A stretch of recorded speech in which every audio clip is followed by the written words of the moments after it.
Back in May of 2015, I was a passenger in a really bad car accident where I suffered a C6, C7 complete spinal cord injury. This resulted in me having no sensation nor function of my body from about my collarbones all the way down to my feet, and with limited hand function, this classified me as a quadriplegic. Despite having such physical limitations, why would I want to play what many consider to be one of the most difficult fighting game franchises of all time? I don't know. Get ready for the next battle. The first console I was gifted was a hand-me-down Nintendo 64 with The Legend of Zelda Ocarina of Time and Pokemon Stadium. Ocarina of Time had a lot of text, and I didn't really know how to read at the time, so I played the game with the recognizable creatures from the TV show I watched, where the announcer would tell me. Growing up, my parents would separate from each other, and it was more convenient to stuff a Game Boy Advance or Nintendo DS in my bag while I go back and forth from each parent's house. The first time I can remember hearing about a fighting game was back in 5th grade, when Pokemon Platinum came out on March 2nd, 2009. My dad took me to a GameStop. Half the ads in the store were for Pokemon, while the other half were for Street Fighter 4 that came out about a month prior. Not that I was even debating between the two games, but once again I was going to choose the game with the cute creatures I recognized. Fast forward to high school, where I got a laptop for homework. I would play games like League of Legends, Counter-Strike Global Offensive, and StarCraft 2. Mostly League of Legends because I thought last hitting in lane and orb walking in teamfights are the pinnacle of intelligence, the greatest showcase of gaming mechanics.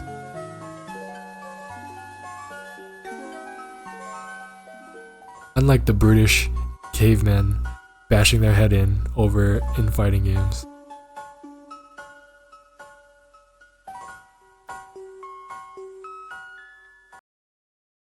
Round 1.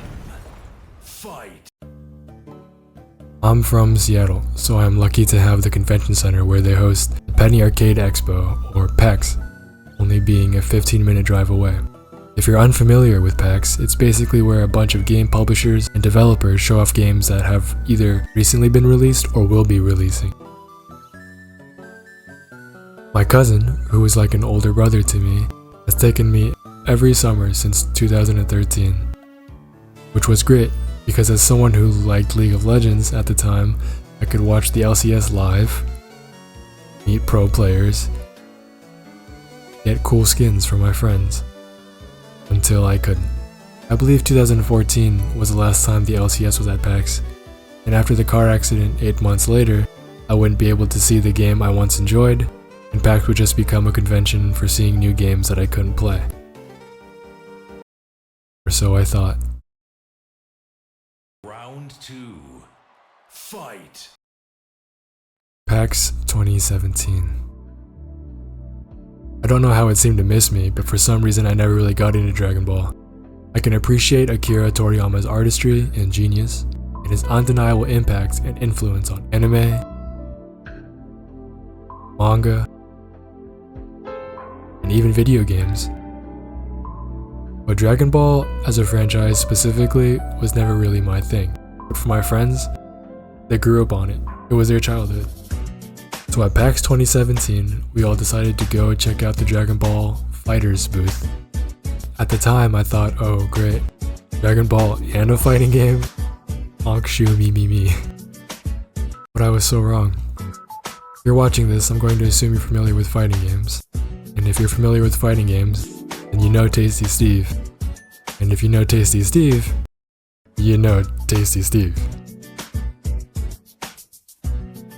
At this point in time, I wasn't familiar with tastysteve and how exciting fighting games can be. At the booth, Steve was commentating on matches between, attendees that walked up and wanted to demo the game versus other attendees. His ability to contextualize concepts to the noobs in the crowd, me, while making it entertaining and exciting was incredible. I didn't want to leave the booth. tastysteve convinced me to buy Dragon Ball FighterZ. What? But I don't like Dragon Ball. or fighting games. I don't know if it was the auto combos, the anime art that was familiar, or characters that I've seen before, but I decided to give it a shot once it came out.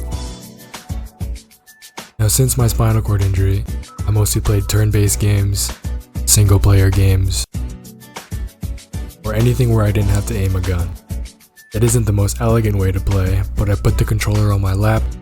Even though I have no function on my fingers, I have functions of my wrist, so I can flex my wrist to sort of aim my fingers over a button, flex my wrist to kind of flick it downwards. It's sort of like a claw game, I guess. So I played mostly turn-based games since speed, timing isn't as important. Or games like Monster Hunter, where I can just lock on to a monster and just start wailing on it. I think the most interesting game I played since my injury was Final Fantasy XIV, where I use one hand to use my controller and move my character, and the other hand I use to hit the keys on my keyboard to use my abilities. It's a real pat your head, rub your tummy kind of thing. I learned that I can kind of play anything, as long as I didn't have to use triggers to shoot, move, while aiming. So I thought, yeah, I could probably play Dragon Ball FighterZ with auto combos. It's like Monster Hunter, right?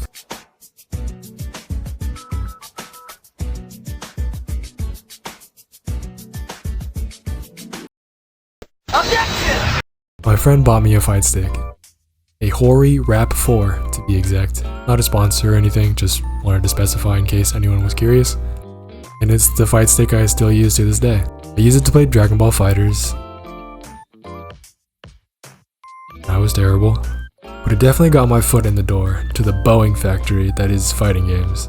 A few months later, the same friend that got me the fight stick convinced me to try Street Fighter V.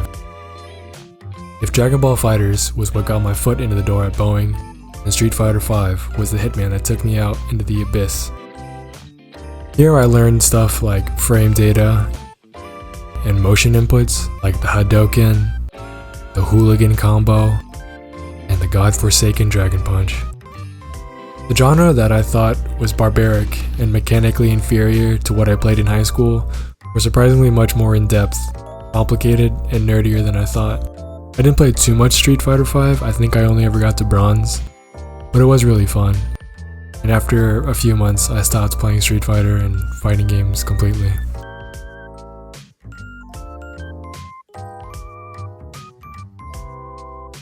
Round 3. Fight. After a few years, I decided to continue my education at a local community college. And unfortunately, due to the state of the world at the time, I would have to attend remotely and online. So my friends helped me and they built a PC to attend classes and do homework. That summer of my first year in college, a new game was coming out. And oh, what's this? Well, I know these guys. They made a game that I played before. Why not give my PC a break this summer from Zoom and Google Docs? I don't have any footage from when I was actively playing Guilty Gear Strive other than this clip.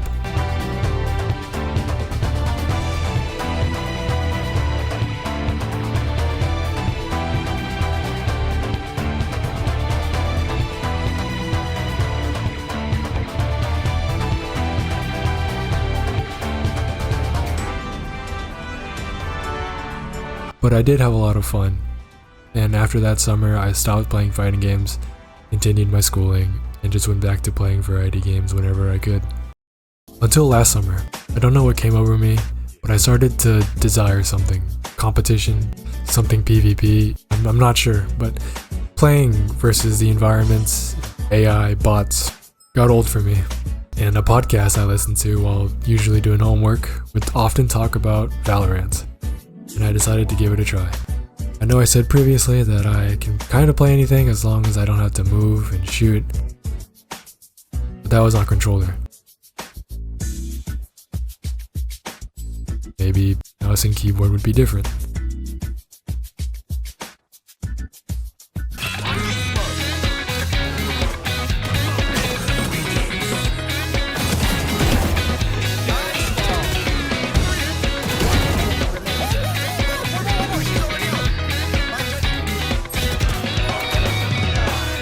Oh, you're better. You're better. You're better. Good job. You're better.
Now, I want to clarify, these clips were my best moments out of dozens of games.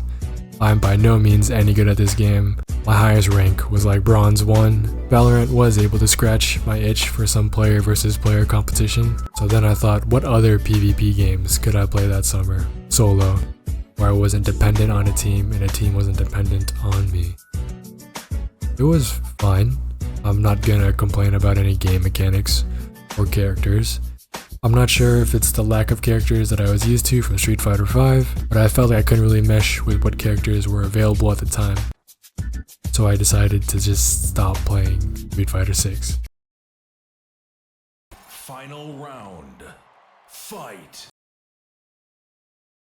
January 2024. Tekken 8 was coming. Now I know, the title and thumbnail are related to Tekken, and I've only now just said its name for the first time in... But I thought all that background information was kinda necessary. I've heard of Tekken. I know some Tekken characters. And I knew Tekken was a 3D fighting game. I'd like to say I've played a decent amount of fighting games, but I've never played a 3D fighting game. I also know that 3D fighting games don't have the best reputation, but several of my friends were into Tekken, so I figured I'd at least give it a try. Worst case scenario, I could return it if I didn't like it. Hey. Hey, yo. So we're just jumping straight in? Oh no, I'm gonna die. Oh my god.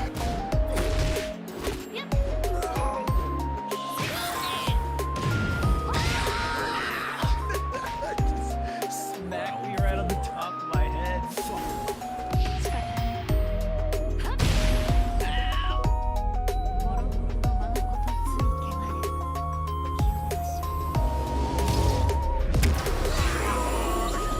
Whoa.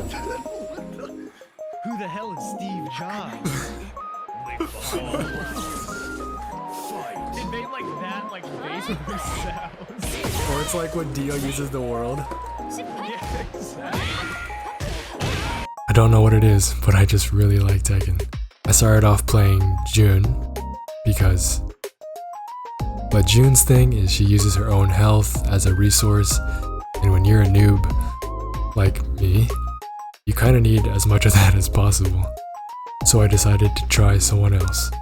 I didn't know who to try, but after looking on Twitter and seeing people so angry about King, decided why not give him a try.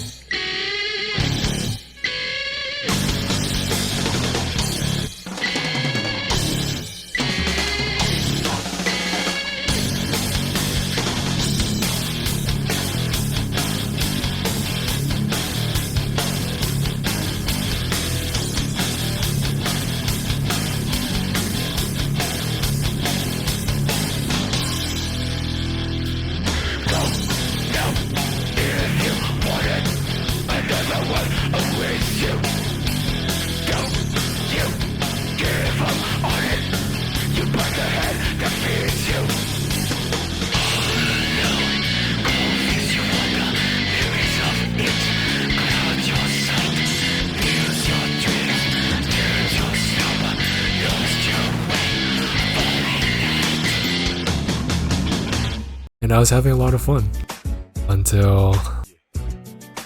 So for context, my friend Peter played Tekken 7 and I kept telling him to buy Tekken 8 and give it a try. But I'll be honest, I was playing ranked, kinda crushing it. I was feeling myself. I thought I could maybe hold my ground against him.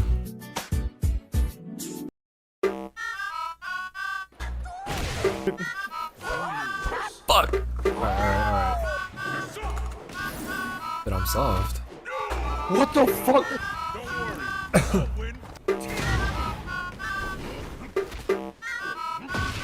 Oh.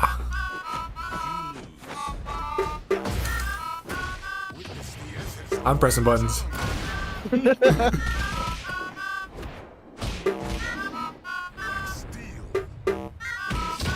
Oh my. Dude, you exercised me.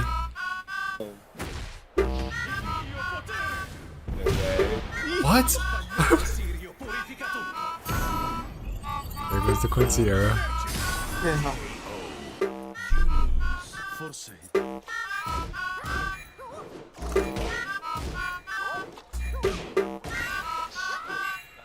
But timeout is crazy. The timeout is crazy. 6? It was a tie. Do you want to learn martial arts? Alright, GG's, man. I could not. But even though I lost a lot, I still had a ton of fun playing Tekken, so I was motivated to improve. It was a hard pill to swallow, but I concluded that I lacked fundamentals. But it wasn't a character issue, but I still wanted to switch characters to someone more orthodox as opposed to a grappler. So I chose Lily. Yeah, I know, Lily isn't the most orthodox character in the game, but she had a faster move speed, decent sidestep, great poking, a dash, a simple stance, and relatively easy strings. It took a few days to adjust from King to Lily, and I'd say it took a few weeks to even pilot her comfortably, but eventually, everything kinda just clicked.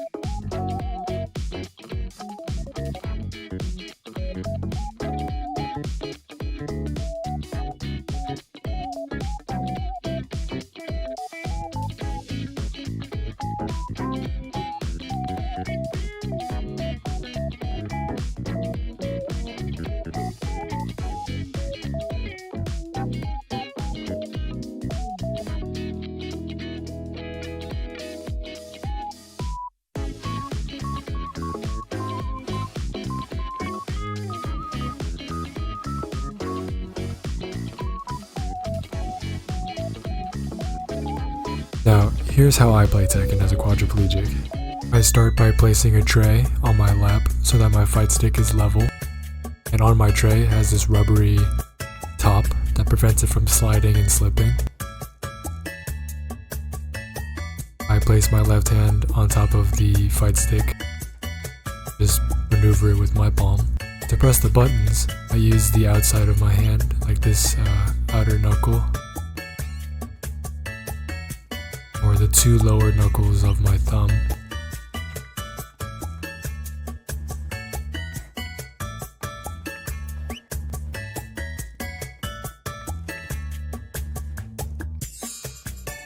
My buttons from left to right are left punch, right punch, 3 plus 4, 1 plus 2, left kick, right kick, rage art, and heat.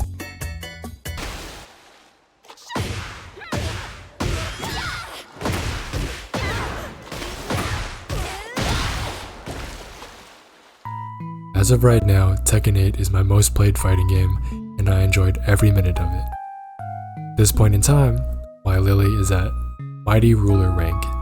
I would like to believe I am now an advanced beginner, and I wanted to document my progress and journey, learning and playing Lars in ranked. But I got the inspiration for this video at an unfortunate time. I got this idea from watching Ludvix's I played 100 games in Tekken as a noob video last night. But as of recording this, Elden Ring's DLC is coming out very soon, and as it's one of the best games I've ever played, I want to play the DLC thoroughly. So I apologize. Not only because the title and actual amount of Tekken in this video is misleading, but also for this cliffhanger ending. But I really wanted to get this video made and published before I get completely enraptured by Elden Ring, put this idea off indefinitely. So I promise, once I'm satisfied with Shadow of the Erd Tree, I will come back to Tekken and document my progress with Lars, learning the game to maybe a competent or even proficient level. We'll see. Thank you.